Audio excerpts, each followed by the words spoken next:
Welcome back students. Hope so आप अच्छे होंगे और घर बैठ के हमारे चैनल के साथ पढ़ाई कर रहे होंगे।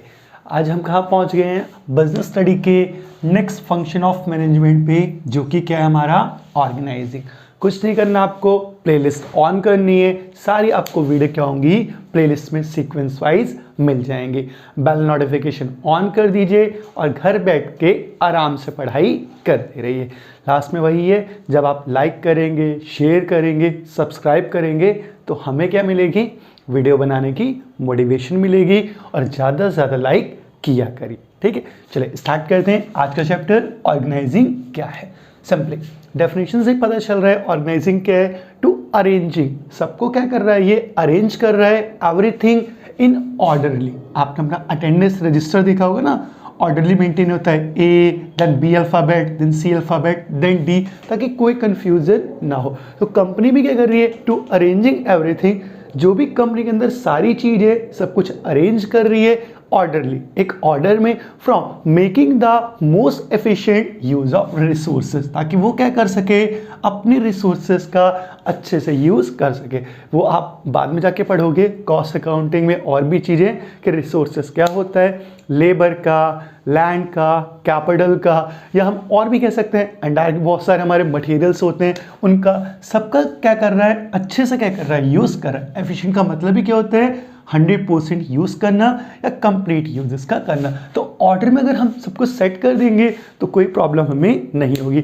लुक लाइक आपका टाइम टेबल ले लीजिए, मैनेजमेंट को छोड़ दीजिए। अगर हम अपने टाइम टेबल की बात करें, मैं अपना टाइम टेबल अरेंज कर लूँ, 5 to 6 o'clock रनिंग करनी है, या कुछ भी कर सकते हैं, 7 o'clock कुछ और स्टडी टाइम है, फिर लंच टाइम करना है जब भी आपका, देन आपका सिंपली क्या सब कुछ अगर हम क्या करें, अरेंज कर दें ऑर्डर वाइज कि किस टाइम पे मुझे क्या क्या करना है, तो क्या होगा, मेरी बॉडी को पता है कि उसे कब रेस्ट करना है, कब खाना खाना है, कब क्या क्या काम करने हैं। तो एफिशिएंटली क्या होगा, हमारी बॉडी की कैपेसिटी यूज़ हो जाएगी। तो कंपनी भी क्या करती है, बॉडी की नहीं, कंपनी क्या करती है, अपने रिसोर्सेज का क्या करती है, अच्छे से यूज़ करती है, ताकि कंपनी को कोई प्रॉब्लम ना हो। चलिए आगे चलते हैं, कुछ इंपॉर्टेंस जानते हैं और कुछ स्टेप्स जानते हैं जो किसके अंदर यूज़ होंगे, ऑर्गेनाइजिंग के अंदर यूज़ होंगे। पहले इंपॉर्टेंस जान लेते हैं। इंपॉर्टेंस क्या है, महत्वपूर्णता क्या है ऑर्गेनाइजिंग की। अब कोई तो ज़रूरत होगी तभी तो हम क्या कर रहे हैं, ऑर्गेनाइजिंग कर रहे हैं। अब वो ज़रूरत क्या है, पहला benefits of a specialisation. Simply अगर एक ही काम इंसान क्या करेगा, बार बार करेगा, तो सिंपली क्या होगा, एक्सपर्ट हो जाएगा। आप भी देखिए, कोई गेम प्ले करते हो, रोजाना कोई गेम खेलते हो, एक्सपर्ट हो जाते हो।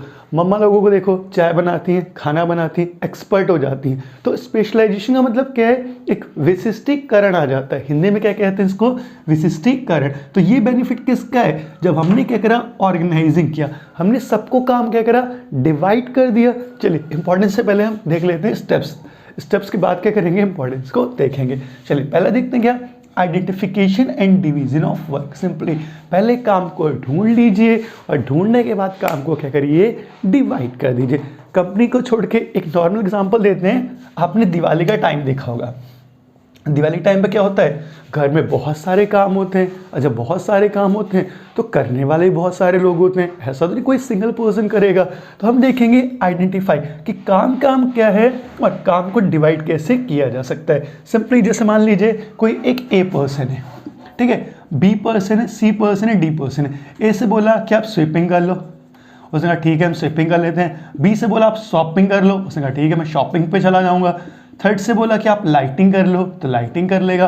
और फोर्थ से बोला आप क्या करो, घर की जो भी वॉशिंग है वो कर लो, तो वॉशिंग हो जाएगी। तो सबको काम क्या करा, हमने बांट दिया, ए को, बी को, सी को और डी को। जब काम बांट दिया तो किसी के ऊपर प्रेशर नहीं आया और काम क्या हुआ, कहीं ना कहीं डिवाइड भी हो गया, काम जल्दी भी हो गया और किसी के ऊपर कोई ज़्यादा प्रेशर भी नहीं बना। तो ये क्या है, आइडेंटिफाई। पहले काम को ढूंढा कि काम क्या है, काम तो बहुत सारे थे, फिर काम को क्या करा, अकॉर्डिंग टू पोटेंशियल क्या करा, हमने डिवाइड कर दिया। क्या कर दिया, डिवाइड कर दिया। होप सो गेट हो गया होगा। आगे चलते हैं थोड़ा सा और देखते हैं सेकंड पॉइंट। अगला डिपार्टमेंटलाइजेशन। सिंपली ये मान लेते हैं अब सबका अपना अपना डिपार्टमेंट होता है, कंपनी से बता देते हैं नॉर्मल सेंस में भी।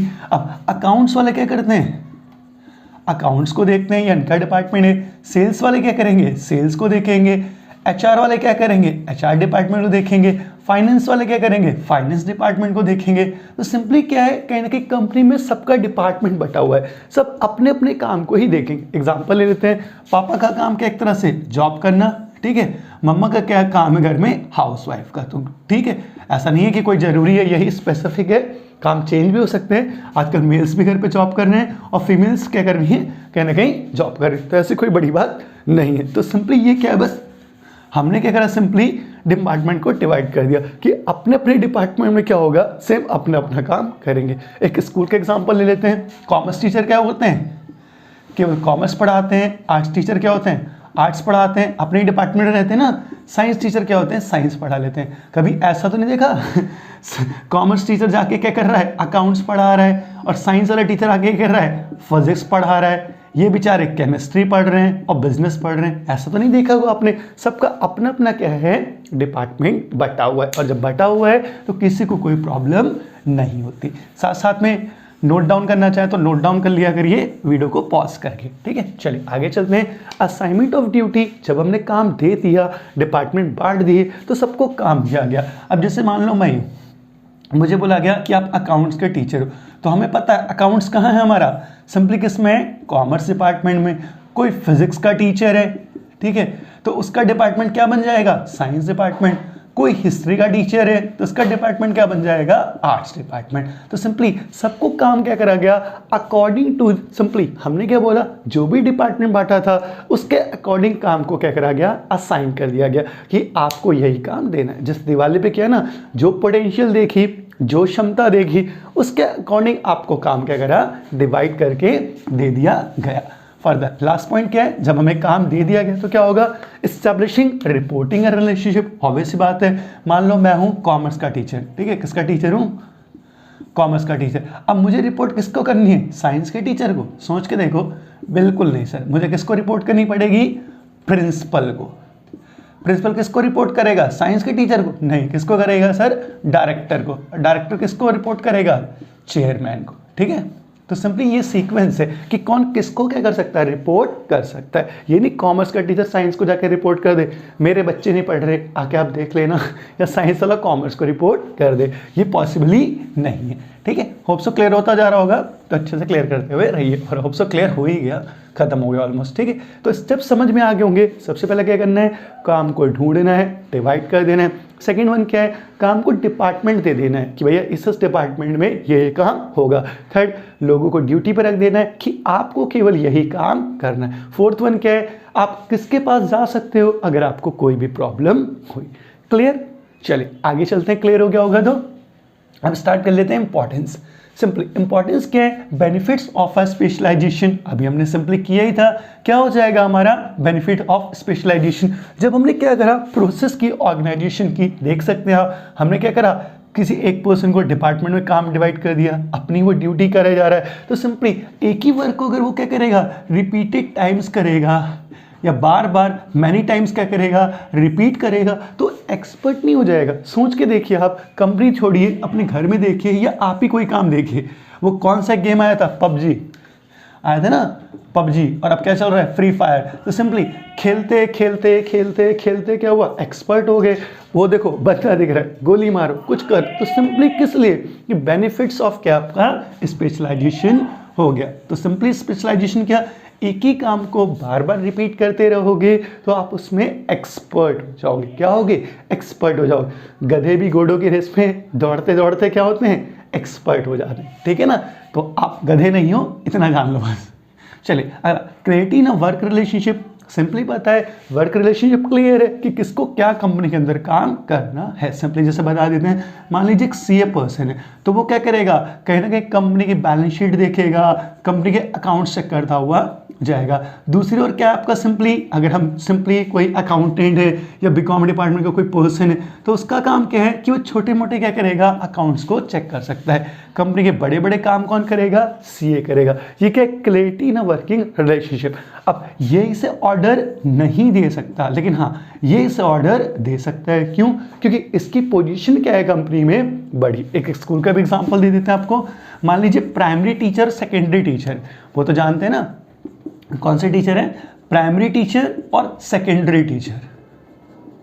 ठीक है। अब दोनों टीचर हैं, सेकेंडरी वाला क्या करेगा, प्राइमरी को अपना कोई काम पकड़ा सकता है, क्यों, क्योंकि इसकी पोजीशन क्या है कंपनी में बड़ी है। लेकिन प्राइमरी वाला क्या करेगा, अपना कोई काम सेकेंडरी को नहीं पकड़ा सकता, क्यों, क्योंकि उसकी पोजीशन इतनी क्लियर नहीं। तो यहाँ क्लैरिटी है कि कौन किसको क्या करेगा, ऑर्डर दे सकता है, और यहाँ क्लैरिटी रिलेशनशिप में रखी जाएगी। तीसरा, इफेक्टिव एडमिनिस्ट्रेशन। ऑब्वियस सी बात है, डाउट्स तो आ ही नहीं सकते जब आपको अपना काम क्लियर रहेगा। मुझे पता है मुझे स्कूल में इकोनॉमिक्स पढ़ानी है, क्या पढ़ानी, इकोनॉमिक्स, तो मैं फिजिक्स नहीं पढ़ाऊंगा ना, सोच के देखो, या पढ़ाने लग जाऊंगा कि मुझे फिजिक्स भी आती होगी, डजंट मीन बहुत अच्छी बात है। लेकिन आपको क्या है, जो दिया गया है आप वही करिए, और वही बार बार कर रहे हैं, बार बार कर रहे हैं, तो क्या होगा, एक्सपर्ट हो गए, तो आप इस काम को रहने दीजिए। तो इफेक्टिव एडमिनिस्ट्रेशन चलेगी, जो कंपनी वो क्या करेगी, अच्छे से काम करेगी।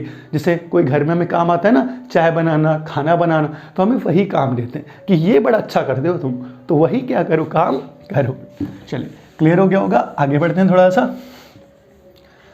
एडॉप्शन टू चेंज, बिल्कुल है, ऑर्गेनाइजेशन क्या करती है, कभी कभी लोगों को बनाती है ताकि चेंज आने पे हम उसे एडॉप्ट भी कर पाएँ। जैसे बता देते हैं, अभी हमने बताया था कोई अकाउंटेंट है, ठीक है, और कोई सीए पर्सन है, तो सीए से अकाउंटेंट क्या करता है, सारे वर्क सीखता रहता है। अब सीए की डिग्री नहीं ले सकता, लेकिन वो सारे काम सीखता रहता है। मान लीजिए कहीं कोई चेंज आ जाए, कंपनी में कोई ज़रूरत पड़ जाए, सीए अवेलेबल ना हो, तो काम ये सारे कर देगा। बस हमें क्या चाहिए, सीए के साइन चाहिए होगी, जो किसी से भी ले सकते हैं, थोड़ा सा कॉस्ट पे करके। तो कंपनी क्या करती है, इसके ऊपर भी बहुत ध्यान देती है, ताकि अगर ऐसी कोई सिचुएशन अराइज हो तो हमारे पास क्या हो, पहले से ऑल्टरनेटिव अवेलेबल हो। मान लो सीए कंपनी छोड़ के चला जाए तो कंपनी ठप हो जाएगी। लेकिन अगर आपके बीकॉम पर्सन ने या अकाउंटेंट ने सारा काम सीख रखा है सीए का, बस उसके पास सीए की डिग्री नहीं है, और डिग्री नहीं है तो सीए के साइन मिल जाते हैं, थोड़ा कॉस्ट पे करो, आराम से क्या होंगे, आपको सीए के साइन मिल जाएंगे।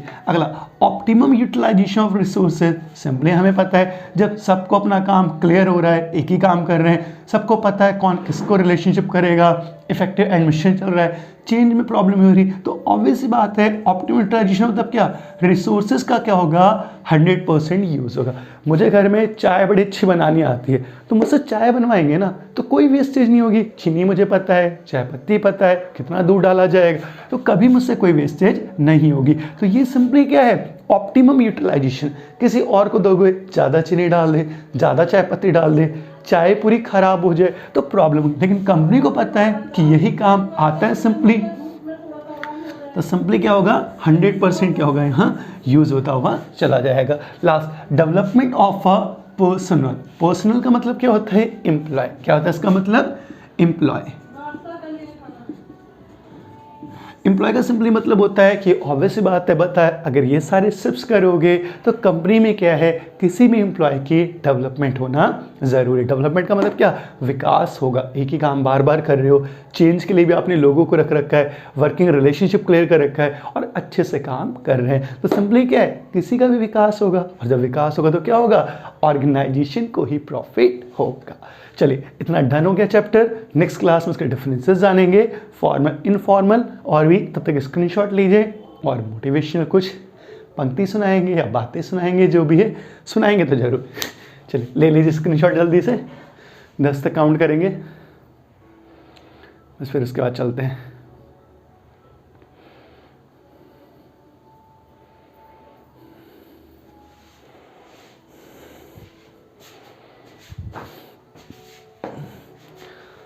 जाते जाते क्या करते हैं, कुछ मोटिवेशनल शब्दों के साथ आपको छोड़ के जाते हैं। ये कुछ पेरेंट्स के लिए। आजकल पेरेंट्स क्या करते हैं, माँ बाप क्या करते हैं, बच्चों को ना बहुत कंपेयर करते हैं। मेरा ये नहीं मानना कि ये गलत है या सही है, लेकिन किसी हद तक तो गलत है। अब हर बच्चा अपने काम में एक्सपर्ट है। मैंने कहीं सुना था, अगर आप एक मछली को कहोगे कि आपको पेड़ पे चढ़ना है, ठीक है, तो सिंपली वो उसके लिए पॉसिबल नहीं है, क्योंकि वो अपने काम में क्या है, एक्सपर्ट है। और एक बंदर को कहोगे पानी में तैरना है, तो ये उसके लिए भी पॉसिबल नहीं है, क्योंकि वो दोनों अपने अपने काम में माहिर है।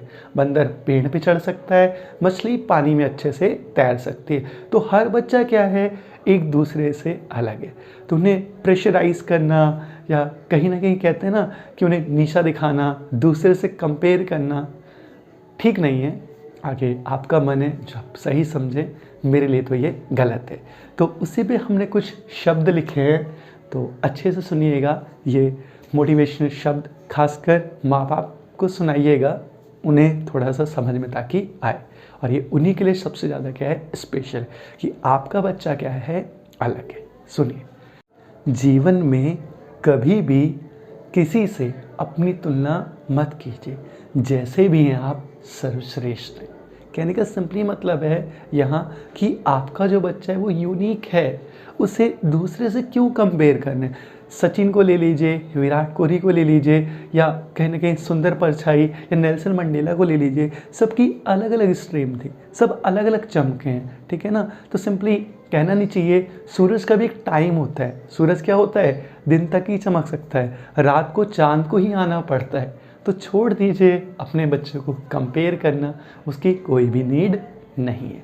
तो लास्ट में आपसे यही कहना चाहूँगा मैं, खासकर माँ बाप से, कि अपने बच्चे को कंपेयर मत करिए किसी से भी। क्यों, सिंपली वही है, जीवन में कंपेयर करेंगे तो कुछ नहीं मिलेगा, एंड रिजल्ट बच्चा नेगेटिव होगा, और जो वो परफॉर्म कर रहा है वो भी परफॉर्म नहीं कर पाएगा। तो आप ही उसे क्या कर सकते हैं, हौसला दे सकते हैं और उसके साथ बने रह सकते हैं। बैठिए, पढ़िए, समझिए उसे, उसकी ज़्यादा उसको ज़रूरत है, ठीक है ना। डांटने के लिए तो दुनिया है, नीचा दिखाने के लिए दुनिया है, समझने के लिए कोई तो होना चाहिए ना। बच्चा कहाँ जाएगा, आप कहते हो मोबाइल में लगा रहता है, फेसबुक, इंस्टाग्राम, व्हाट्सअप देखता है, आप उसे टाइम देते हो? कोशिश करके देखो, एक बॉन्ड बना के देखो, उससे बात करके देखो, शायद अच्छा लगेगा आपको भी, उसे भी। लेकिन कंपेयर मत करो। कंपेयर करके क्या करोगे, बच्चों को लेट डाउन कर दोगे। जो वो परफॉर्म कर रहा है वो भी नहीं परफॉर्म कर पाएगा। तो लास्ट में वही है, स्टूडेंट्स के लिए दिखाइएगा अपने माँ बाप को ये वीडियो, चैनल पे आते रहिए, वीडियो में बने रहिए, पढ़ाई करते रहिए। Keep in touch with Manasvi sir. Video पे आइए, लाइक करा करिए, शेयर करा करिए, सब्सक्राइब करा करिए, ताकि हमें मोटिवेशन मिले वीडियो बनाने की, और ज़्यादा से ज़्यादा हम आपके लिए वीडियो लाएँ, अच्छी अच्छी वीडियो और अच्छी अच्छी बात। तो मिलते हैं नेक्स्ट वीडियो में। Thank you so much.